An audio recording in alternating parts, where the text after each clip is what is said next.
Tim's dad has one leg, had one leg. He's unfortunately passed on. Tim still has the other one.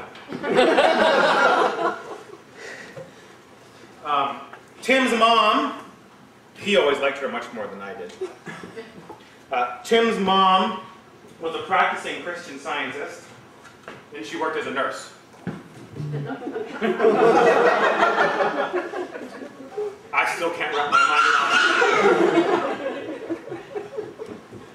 Tim's parents that raised him were actually his grandparents, and he was technically, therefore, raised in the 1950s?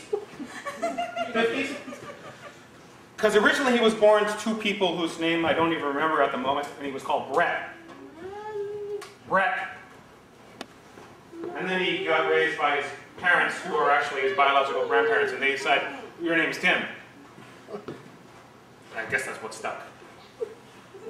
But his dad was good, though. His dad was good. It took me a long time to realize how cool his dad was.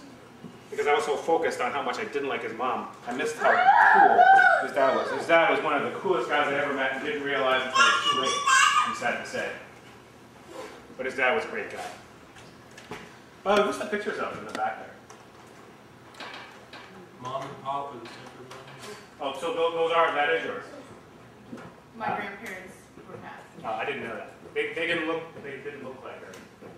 But it's fine. All right. So, sailing against the wind. My stubborn friend Tim, who would not be fixed, who would do things his way and only his way.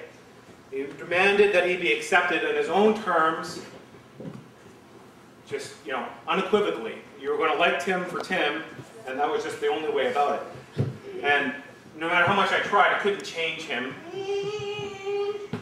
Couldn't do anything, and thank God for that, because if he would have followed any of my advice, he would have really been a mess. So it turns out, down the road. I think he did a fine job with himself. David Copperfield has a quote from the beginning of his book. It says, whether I'll be the hero of my own life or that designation, I don't know the exact words, it belong to someone else. Those words make me think of Tim, because if anyone's the hero of their own life, the shaper of their own destiny, it's Tim. Right there. So, I'm about the halfway point now, so I hope you're still comfortable. I was in California licking my wounds after my own marriage broke up when Tim called me and he said he met this girl. Yeah, whatever. I could care less. That had never worked out for Tim before, so I saw no reason why it was going to work out this time. And then, like 2 months later, maybe 2 months? Maybe 2 months. Maybe 6 weeks later, I get a phone call, oh, I'm going to marry this girl. Man, I rolled my eyes. This girl you just met, when none of the other girls you ever went out with worked out, you're going to marry her. Right. Okay, I leave for a year, and this is what happens to you. God.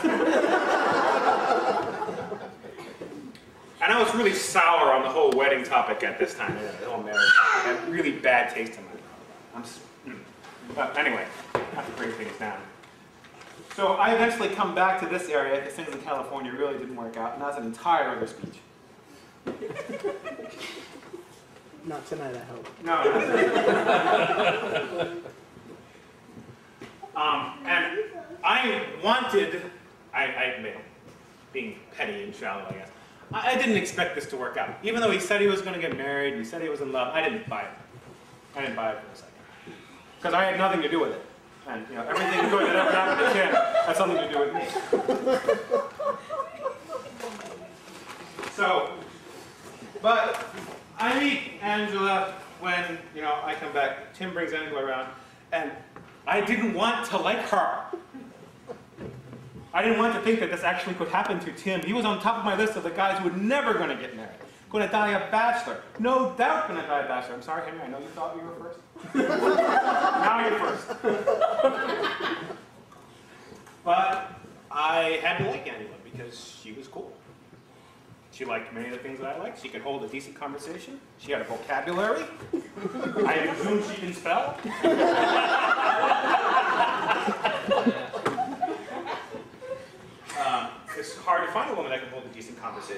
about things that geeks like to talk about. But I'm led to understand that her family in Illinois all likes Doctor Who, so I guess there's a whole conclave of geeks in the Midwest somewhere.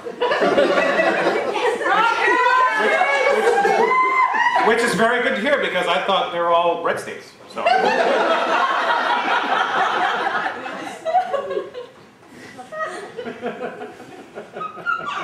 Anyway, try as I might like, I liked Angela.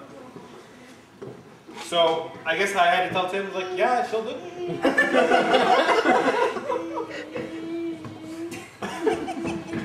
Which, considering my original stance was like, this is never going to work and I'm rolling my eyes, was a significant improvement, I guess. But anyway, so, and I've seen Tim since then, and I have never seen Tim happier. In fact, I don't think I've ever really seen that I ever saw Tim happy until now.